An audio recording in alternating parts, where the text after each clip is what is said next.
Hey everyone, welcome to the Smart Economy Podcast, a production of neonewstoday.com. I'm your host, Dylan Grabowski. This episode of the Smart Economy Podcast is part of a handful we will be releasing on gaming and blockchain. In this episode of the gaming series, I chat with Andrew Jekimochev, the community lead of Blockchain Cuties universe.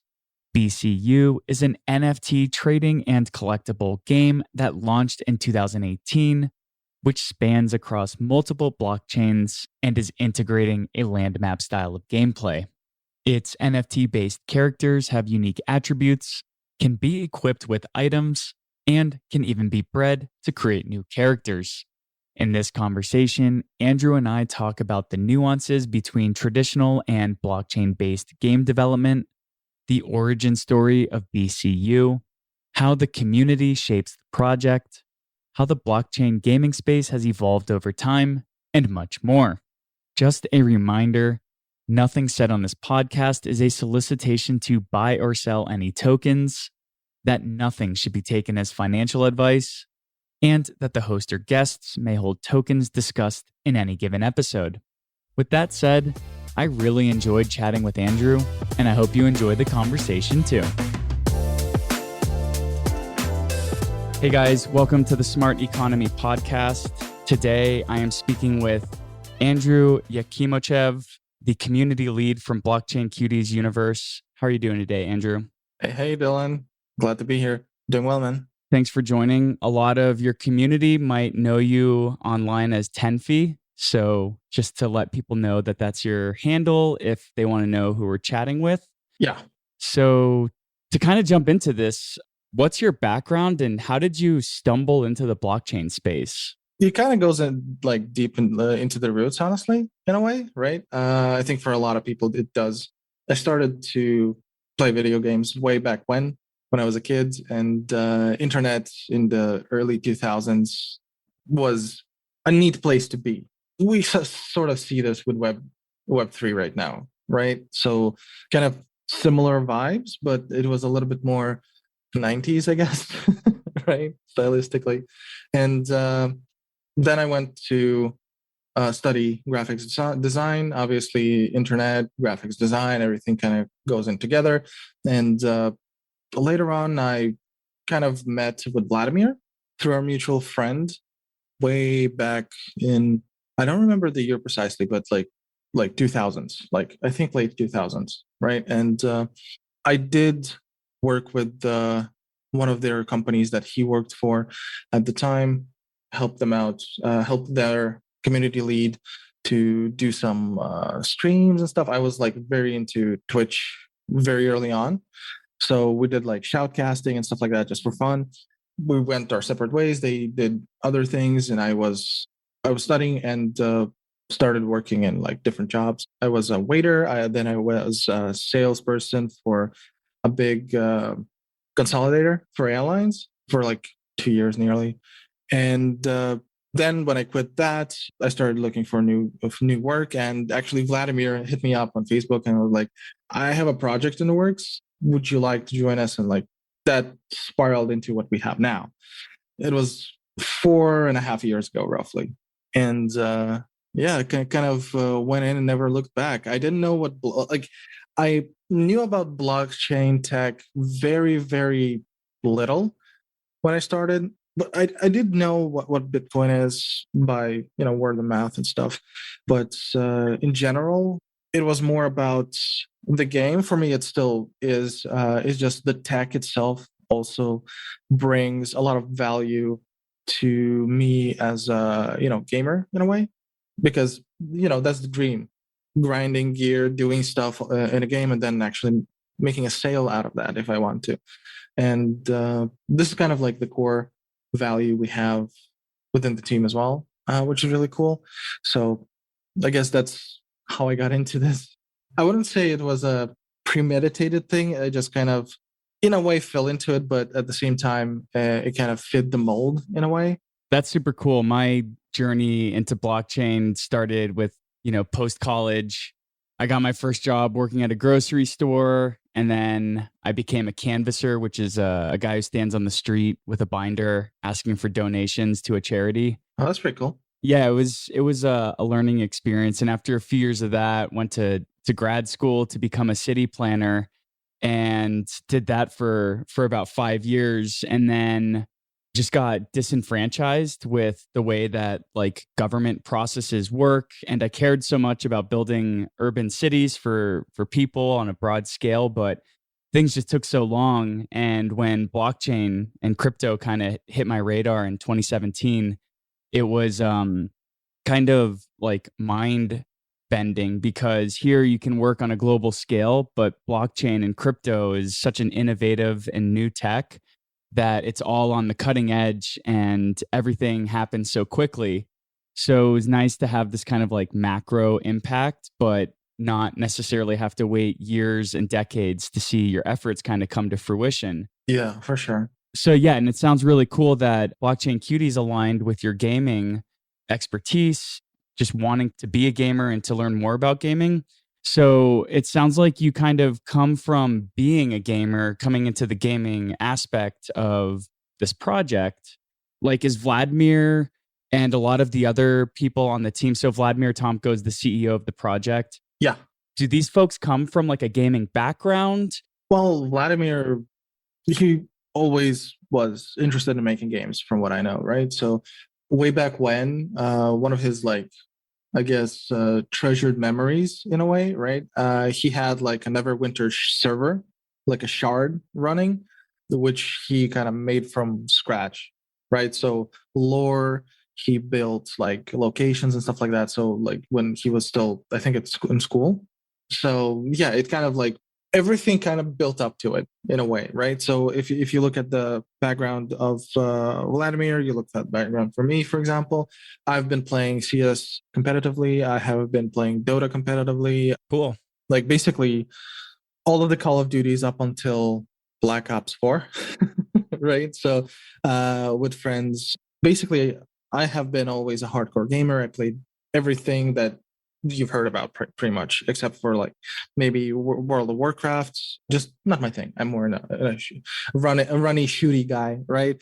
But it kind of was in the back of my mind, wanting to make games, wanting to make a difference in this world, in gaming aspect of the world, right? And Vladimir have been consciously doing it, right? So he went into making fan-made modifications, fan-made content, basically, but in a much more broad way. It's just not content; it's just like a game, and it kind of spiraled out from there. He have been always analyzing games and stuff like that. I have been analyzing the games in a little bit of a different way. He went into more marketing, meta building, and stuff like that. I've been mostly tied into meta analysis for CS, for Dota. Obviously, you have to learn like metas and stuff like that. So it's been building up to blockchain cuties in a way. And here we are, basically.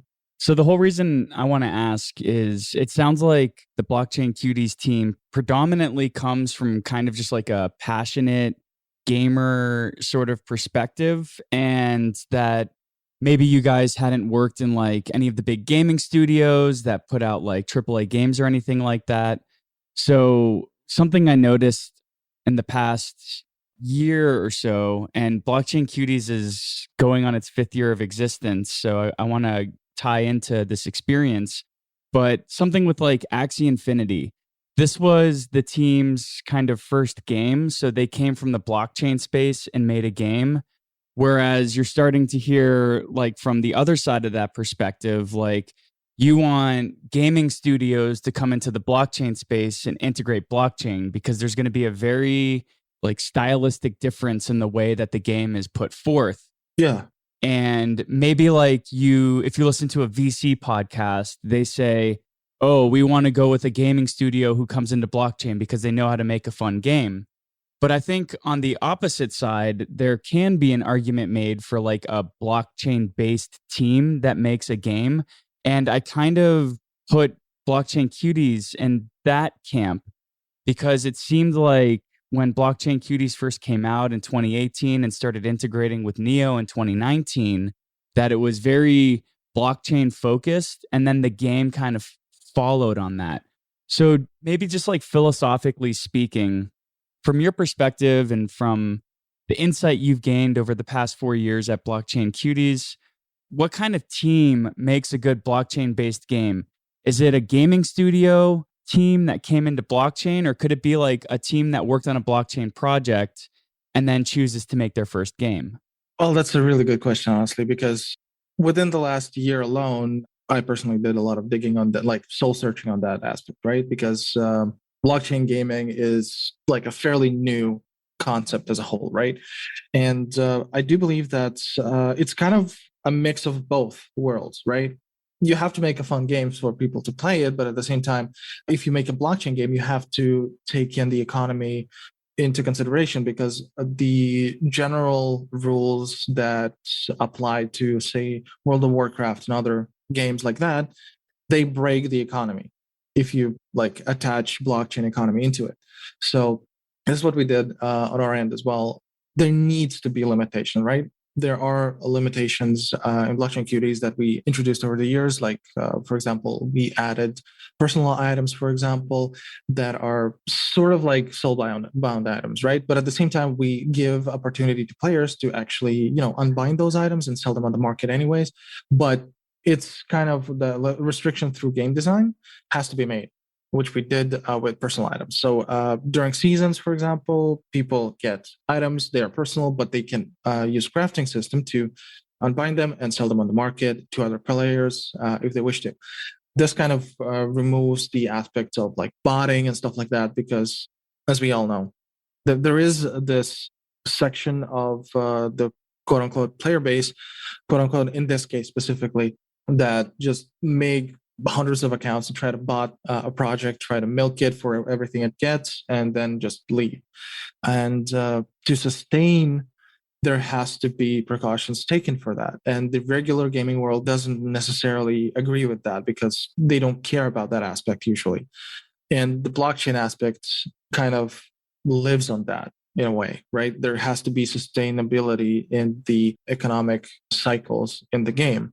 Unlike WoW, even though WoW, if you look at it, let's say 10 years ago, and now the inflation is still there, right? The gold is not as powerful as it was when the game started, but it's less impactful. One of the most important things that we learned over the years is that when a blockchain game is being adjusted, right? So, like, you get feedback, you see problems, you have to fix those problems, you kind of change game design, you change a little bit of balance. That in a normal game is fine, right? It's not as painful. You just get used to it. With blockchain games, it's a little bit more complicated than that, because people spend money on like maybe buying the item, buying a character, buying crafting slots to craft the specific items because they needed them to be done in time and stuff like that. So those things come into play, and they hurt like 10 times more for the players than they do in regular games, which is a really, really important aspect, I think. Yeah. Do you think that's because there is that financial and economic model? Like, if I want to participate in a season or go on a raid right now, I have to drop like, I don't know, X amount of gas to purchase a character that can do that, or I need to spend my time grinding to get that character up to snuff to be able to participate. Well, yeah, that's sort of how it goes, right?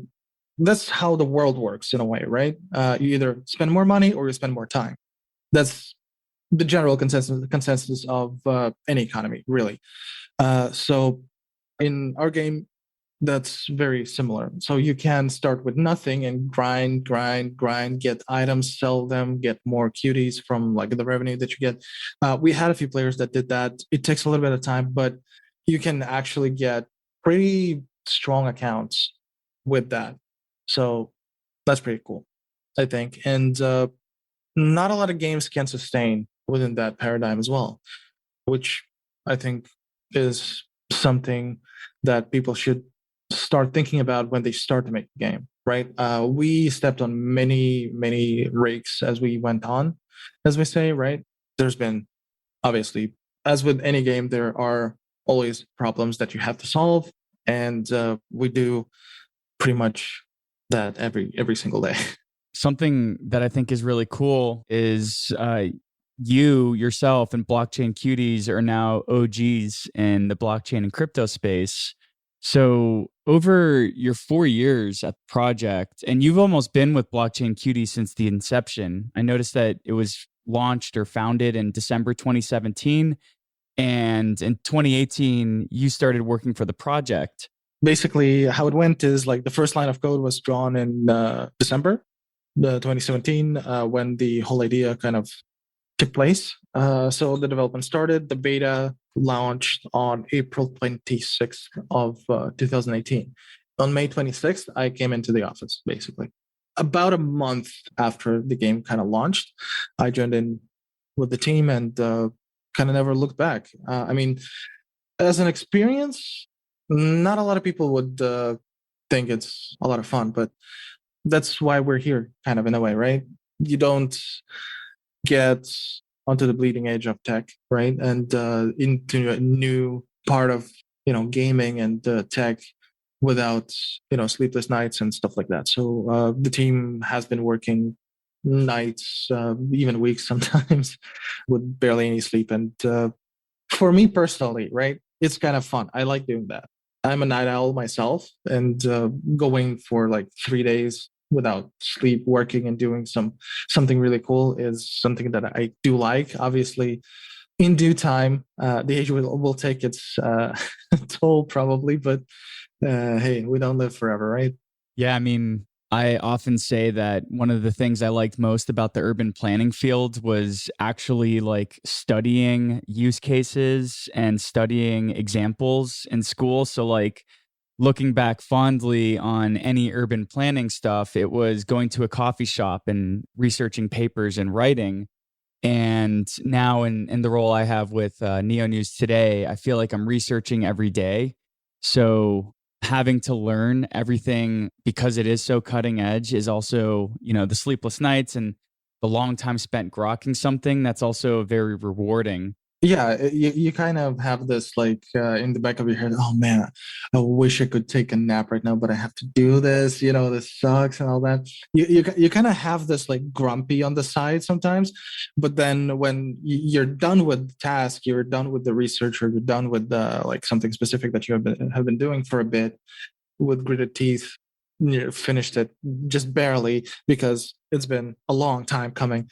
It feels so good. I don't know. I haven't felt something in this way when working other jobs. Yeah.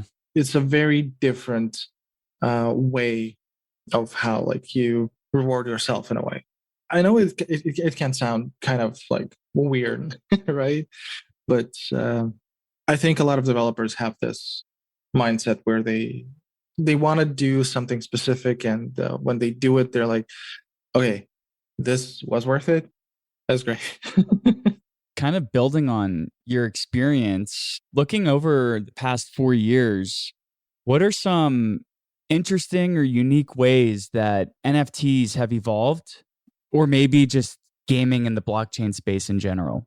Well, first and foremost, a lot of things have happened over the 4 years, right? So in 2018, there was like the CryptoKitties, us, and Axie, pretty much. And there have been a few projects here and there that were that had pretty good ideas as well, but there are very many different variables in place. So for some, it didn't work out. For some, it's they didn't figure out something in time or something like that.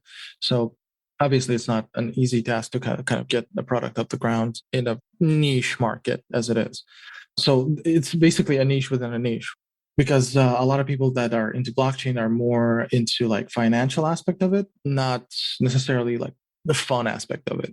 One problematic thing that happened early was like those pyramid farms and what have you, right? There were a lot of things that kind of muddied the water. And during 2019, it was a little bit less problematic, let's say, because a lot of people kind of figure out that, those are scams pretty much.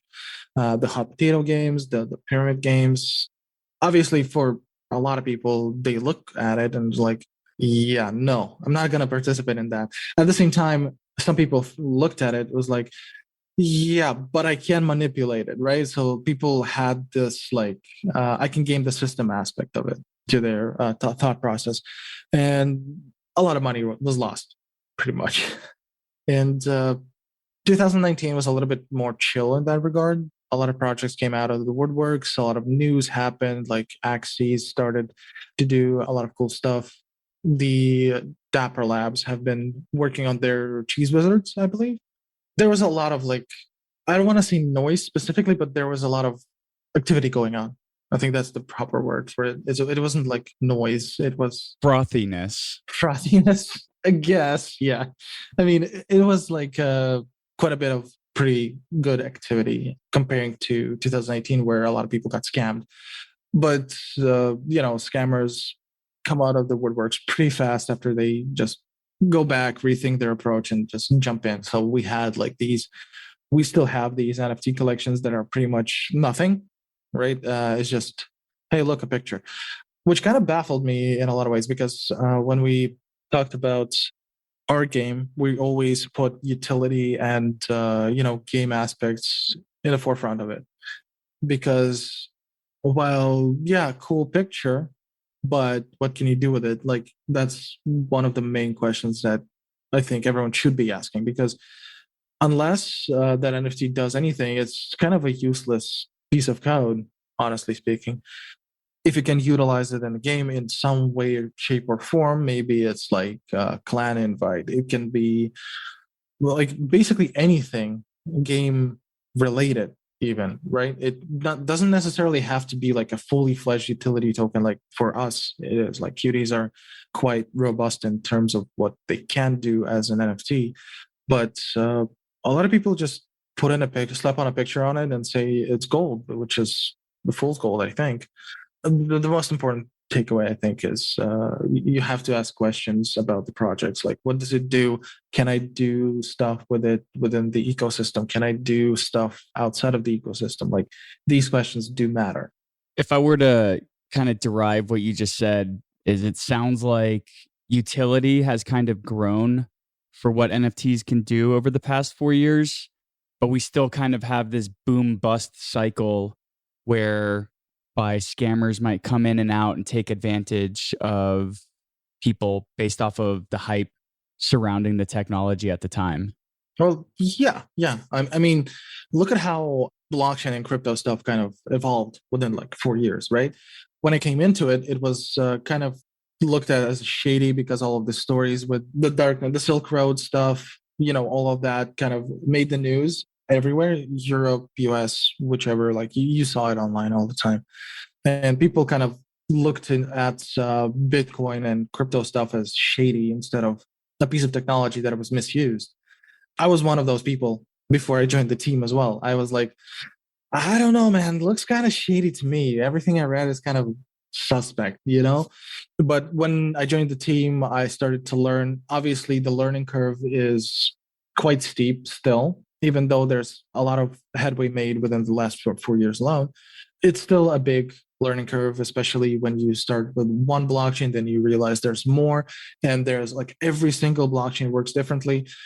It's kind of nuts, right? But at the same time, it's a lot of fun when you kind of figure out things and how they work, what are the philosophies that are behind those blockchains from the dev teams, what they're trying to do with it is really cool. And a lot of people just don't go past that, sadly, not because they're like one way or another. They just don't need to, they don't have to. And it's a lot of information in the first place. So if I wasn't doing this for work, maybe I wouldn't even be this educated on blockchain as well. Gotcha.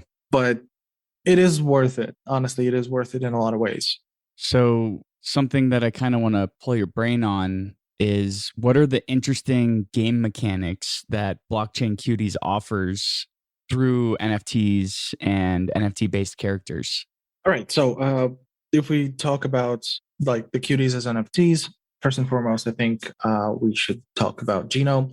Like CryptoKitties had Geno, we have a very similar thing. That's kind of the play from CryptoKitties in the first place. That it was a great idea from Dapper Labs, and We kind of played off of that with the breeding mechanic, right? You can make cuties, you can make tribute cuties, which are, special kinds of cuties. We have unique cuties that usually we sell or you can get during events. And within that genome, we added stats for attributes. Like when you breed a cutie, you get like a line of attributes. And all of these attributes give stats or like buffs or debuffs and stuff like that. So you can get elements, you can get whichever stat the cutie can have. So there are, I call them specialist cuties, right? So for example, we have a list of adventures that you can send your cuties to, and all of these adventures are element based, right? So if you have the element, it kind of gives you a buff. The thing with that is you can actually breed like stronger element cuties if you know what you're doing. And we do have like a section of our community who are kind of tribute hunters or like genome aficionados, if you want to say that. And they kind of figure out better compositions for breeding pairs and figure out best case scenario genomes. And there have been quite a few earth bears. There have been like energy hedgehogs. So each cutie type has its own strengths, and people figured them out and kind of started like building meta builds, which is really cool. Going further from that, we want to extrapolate from that, right? We initially started adventures as a little addition to the game, but it kind of like grew in its own right. Like people started playing them more, they started strategizing, kind of liking it. So we kind of went into developing it more. So stats came about. We added elements. We added drop pools now. Previously, it was somewhat of a bottomless pit that you can farm, but now it's a little bit more balanced in a way that there is a limit, like a finite amount of items within a time frame. So you can't just like everyone send in like cuties and get gear anymore. There are some fluctuations of loot and stuff like that. So additionally, you can go to raids. So battles are like kind of the cornerstone of the game. First of all, adventures, you go to adventures, you farm gear, you find potions and stuff like that within those adventures if you win. If you go to raids, also you fight the raid boss, do damage, and based on that damage, you get into the leaderboard and get prizes based off your damage done within the same raid. There are like different types of raid bosses as well. The newest one with like HP based mechanic, it's kind of a hybrid from what we did before, which was basically a win lose ratio for the community. Like the first raid boss was thought to be like if 51% of players win their battles, everyone gets prizes. If they send in garbage just to like send in garbage just to participate, obviously that's going to be outweighing the wins that are more meticulous and kind of balance it out with the community. Like the community has the steering wheel here. That's kind of the approach we always went in with a lot of mechanics.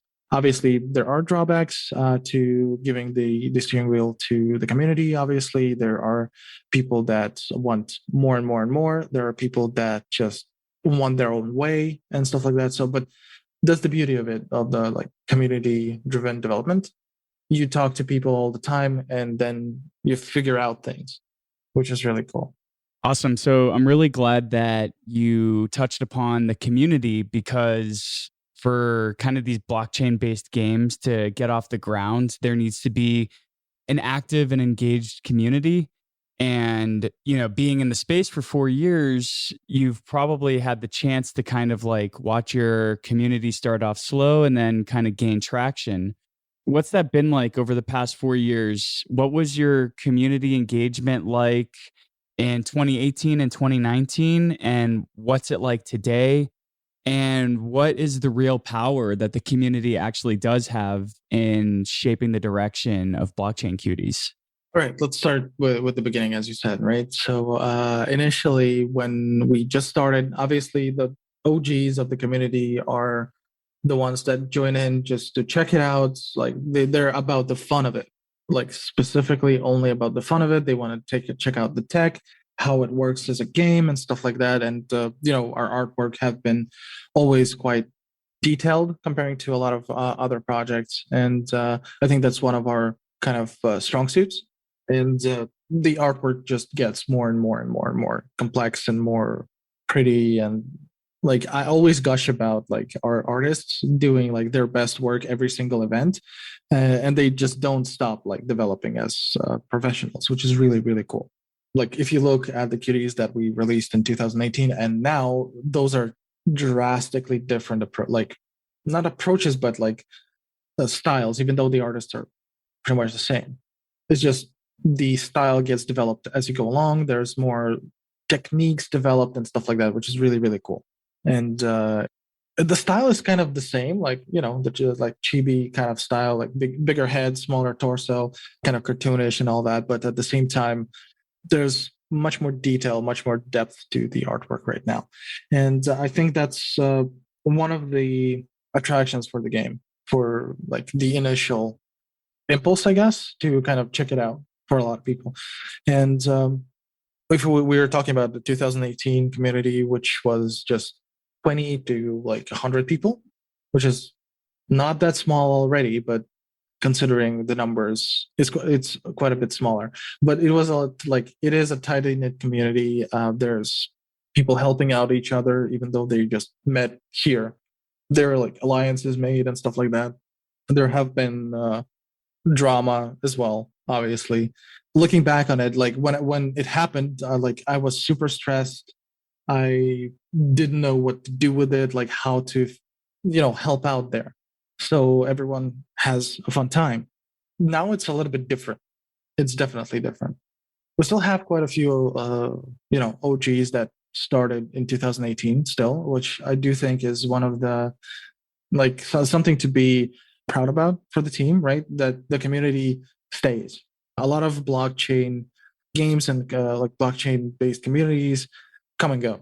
People move on, people figure out some cool stuff, maybe forget about their previous communities that they were a part of, or kind of get, like you said, disenfranchised with whatever project they have been working at. Maybe they talked to like community mods, they talked to people in the team, they just didn't like them and just decided to leave. Like there's many different reasons why people can jump ship. And we have quite a lot of people still in the community that were joining in 2018 and have became great advocates for what we do.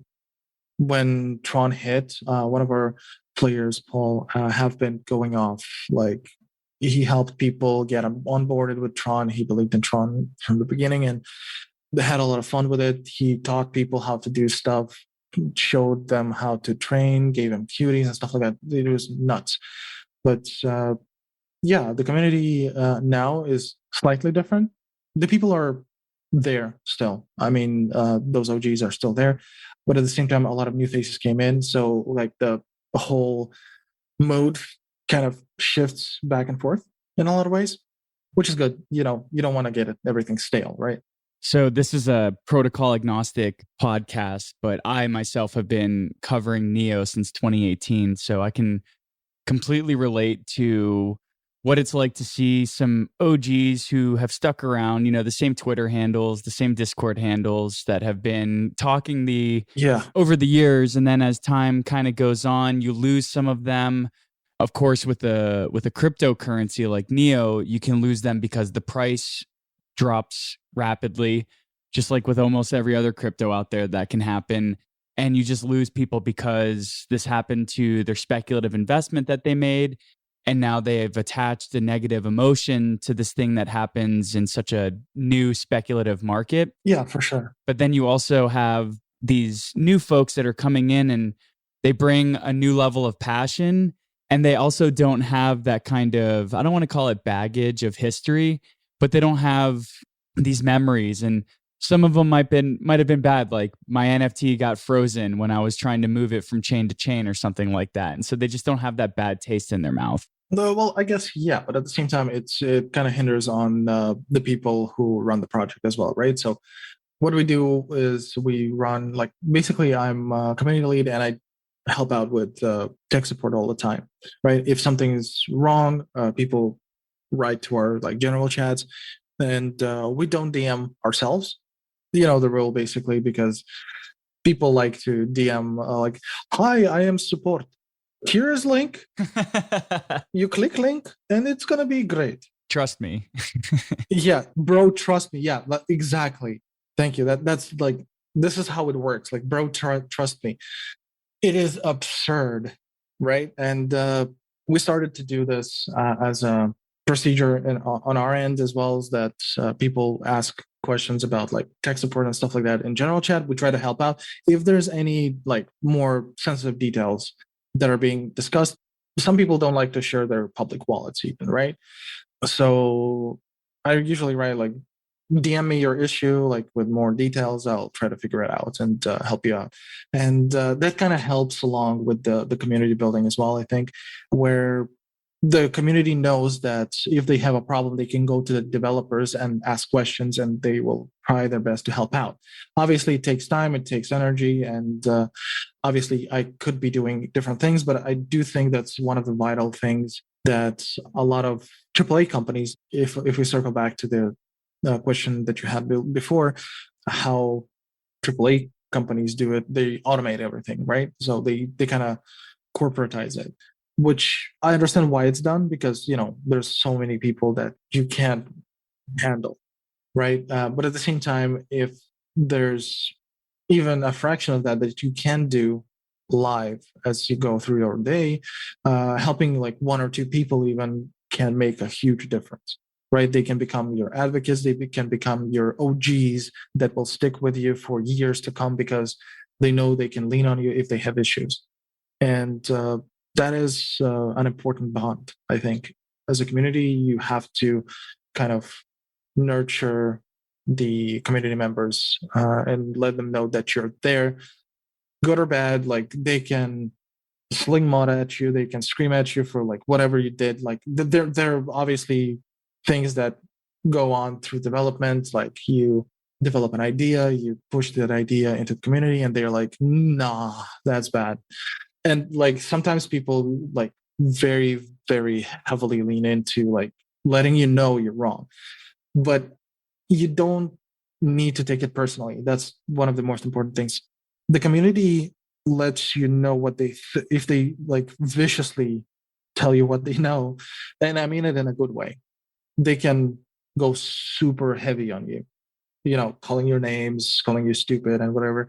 That means they like what you have been doing so far, and they care for the future. That is a very important aspect of it. A lot of people kind of brush it off. Within like 2019, 2020, we had quite a bit of a rough patch in a lot of like development aspects. For like, there were botting attempts, there were quite a few things that happened that were not, let's say, great to go through. But at the same time, those are learning opportunities that kind of made us what we are today in a lot of ways. Like, the personal items came out from that. There have been seasons started and reworked into what they are now. We started to kind of world build, like we added lore into the mix. So we started to write different characters and stuff like that. And people like that. But in game mechanics, it's a little bit more complex due to the blockchain nature. So you have to like balance it out. And this is where people start to kind of bump heads with the developers, because they see it the one way, we see it the other way. And through that conversation, we figure out things. That is one important thing that's I think a lot of developers don't do, even though they say they do. It's not exactly that. I hope that makes sense. It's kind of a like sort of a tangent in a way here, but I hope you understand what I mean. No, I get it. I have witnessed several NFT projects where maybe development isn't occurring as fast as people would like, or communication patterns aren't as strong as people would like. And when you combine emotions and basically money, you can get some strong reactions from people, because there's such an emotional attachment to an investment, and you have such a direct relationship with the developers that you can just yell at them and say, "Hey, devs, do something." Now, I think something that keeps me humble, that I try to remember when I might have an interaction with someone that kind of sets my temper off or maybe rubs me the wrong way. Most of the world doesn't speak English, and a lot of online communication is in English. Oh yeah, So this is somebody's second language, and if not third. or third or fourth even. And so for a native English speaker who kind of gets rubbed the wrong way, I have to constantly remind myself that this just might be an error in communication. And maybe I should take a step back and try to understand the content of what the comment is rather than like paying attention to the words that might have been used improperly. Or maybe they were a little too angry and the person who made the comment didn't realize the impact of that word because this is their X language. Yeah. So that's something that I try and take into consideration myself. Kind of wrapping up because I know it's getting late in your neck of the woods. I want to talk about what the next steps are for blockchain cuties. Now, you've talked about iterating off of experience, adding items, adding adventures, all of this you've learned. And I've noticed that something next on the roadmap is this land-based sort of wartime game that's coming out. So could you tell me a little bit more about Wars of Cutie Lands, how lands will be represented as NFTs, and just kind of what the goal is for this next iteration of Blockchain Cuties? Yeah, sure. Where Cutie Lands have been in development for quite a bit, right? So, and making a grand strategy, I believe it's called, with constantly updated map. For example, if you played Travian or something of that nature, it's kind of similar for that, I guess. There's a lot of mobile games that are pretty similar to that as well. But with blockchain, it is a little bit different, right? So obviously there are islands that we have been selling, depending on the island. I think all of the islands are kind of outside of the like general map, which is I think was 2 million cells. So there's a huge world map that we drawn up. If you dig a little bit, I think you will be able to find it on our Twitter. I can take a look a little bit later to share it with you if you want. So basically, there's a huge map with different like parts of the world, and obviously there's going to be different resources and stuff like that within like that map. The blockchain aspect comes in with the islands and the cuties. So the cuties are going to be the war power in a way. So you will be able to kind of transfer your cuties from like adventurers to military, pretty much, and utilize your cuties in buildings as well. That's one of the plans for the future, where these cuties will be able to kind of like mine things, craft things, the usual, like it's not a usual mechanic. It's just like we talked about it for like a few years already. There's been a lot of stuff going on with it, and it kind of became the norm in a way. One of the most important things will be the island itself, where you craft your armor, you gear up your soldiers, you get generals, you get artifacts for those generals that give buffs and stuff like that. But those artifacts are going to be on the map, so people will have to fight for them. It's hard to kind of like explain everything in like a few sentences.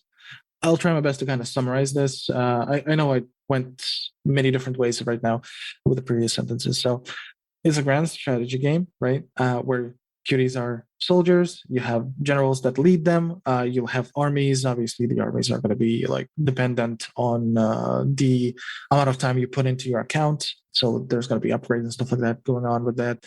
There's going to be a lot of events popping up on the map. And one of the most important things is that depending on your blockchain for the island, you'll be fighting for that kingdom. This is where it gets like meta, right? You have to get territory. That's awesome. And whichever kingdom is going to be more powerful depends on the players entirely, right? So the developers give you the sandbox and just let you do whatever you want with it within its realm. And I think there's going to be a lot of like power struggles and stuff like that going on. There's going to be like wall builds where people just put in like smaller armies across like a specific border, for example, as they do in like other games. There's many different moves that people do on those like grand strategy games. And all of that is going to be like blockchain reliant as well. So you can use NFTs, you can use your islands to level up your buildings that you build on those islands and stuff like that. One important differentiation within the islands is that every island up until the founder lands are going to be outside of the map. So you kind of like ship your army onto the land and kind of build there, right? But your HQ is off the map, but you still can get attacked and all that, like the usual. But at the same time, the founder lands are going to be actually on the map, right? So there's going to be capitals for the kingdoms, and those who got the founder lands will be able to show off in a way. So their cities are going to be available on the map right away for everyone to see. And obviously, for some kingdoms that may be less populated or less powerful, the territory can just shrink up to that capital. That's the only thing that cannot be captured. But quite a lot of territory can be taken away. And it's going to be interesting to see how the community is going to rally into like these blockchain clubs in a way, like alliances. Yeah. To fight for territory and power.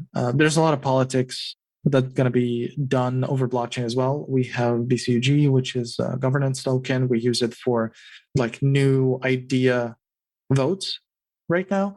And there are some utility that comes into the game already, but the main event is going to be in War of Few Lands, where people will vote for their kings of the kingdom and stuff like that. Basically, there's going to be like policies that gives buffs, debuffs, and stuff like that. So it's going to be a huge undertaking for players in a way, but at the same time, when they learn it, it's going to be a lot of fun, I think. That sounds really cool that you're going to have factions based off of what chain people are using. And also a really cool way that it sounds like the BCUG token is going to be used for kind of like governance DAO like purposes. Do you notice a specific chain that most of your users are using? For about 2 years since we added it in end of 2018, Tron was very, very popular, right? So it was very populated because it was very cost effective. A lot of people got into it. They figured it out. Obviously, in the last year, they did some changes to how they work and price ranges and all that. But at the same time, quite a lot of people went with Tron. But I do think there's like, until it's out there and we see the data, I can't really say. There might be some people that like see the launch and they're like, all right, I'm getting this like an island of this blockchain, and I'm inviting my friends and we're gonna kick butt. Like there's definitely gonna be people like that, and I'm really excited to see how the kingdoms are gonna be fighting for power, and it's gonna be really cool to see. Yeah, that's gonna be fun to follow along. And if you ever have any kind of like Neo specific news or information, I would love to cover it for Neo News Today. Yeah, sure. But other than that, as a blockchain enthusiast, I look forward to seeing just kind of how that plays out moving forward. So if anyone wants to get involved in blockchain cuties or buy a blockchain cutie or help the team develop the game or the project, what's the best way that folks can get involved or get connected with Blockchain Cuties universe? Well, obviously, you can join in the discussion on our Telegram. This has been the main hub for us for most of the time. We do have a Discord as well, where people can drop in, so suggest ideas and stuff like that. Obviously, they can ping me on Telegram, Discord, Twitter, whichever suits them. We do have a Twitter as well, pretty active. And basically, any social network that you can find us on, you can pretty much like hit us up and like let us know what you think and ask questions and stuff like that. But like best course of action would be Telegram and Discord. Those are the most active channels in terms of like live communication, let's say. Awesome. Well, Andrew, thank you so much for coming to join the Smart Economy podcast. It was really cool to pick your brain on Blockchain Cuties. We've been covering the project since 2019, and I just love chatting with OG teams who have continued to build through multiple boom bust cycles. So again, I want to thank you so much for coming to join, and definitely looking forward to catching up in the future and following along with all the progress that Blockchain Cuties is making. Hell yeah, man. Thank you for having me. Honestly, it was a lot of fun. I can gush about our projects for quite a long time and about the tech. So always happy to join in. Totally. Well, looking forward to potentially having you come join the pod again at some point in the future. And until then, have a good one. Hey, man. Thanks. Laters. Cheers. Well, what did you think of that conversation? I thought it was really interesting to hear more about the differences between the development and economic models of traditional games versus blockchain-based games. It was also really exciting to learn more about the different types of blockchain Cuties universe players and how token economic incentives align with their style of gameplay. And I'm looking forward to seeing the blockchain network-based factions that will arise in the forthcoming Wars of Cutie Lands game. On that note, I want to thank you so much for taking the time to listen to the Smart Economy podcast. If you liked what you heard and want to support the show, please keep Neo News Today in mind when voting for your Neo Council representative as part of Neo's governance process. We appreciate you and look forward to catching you next time.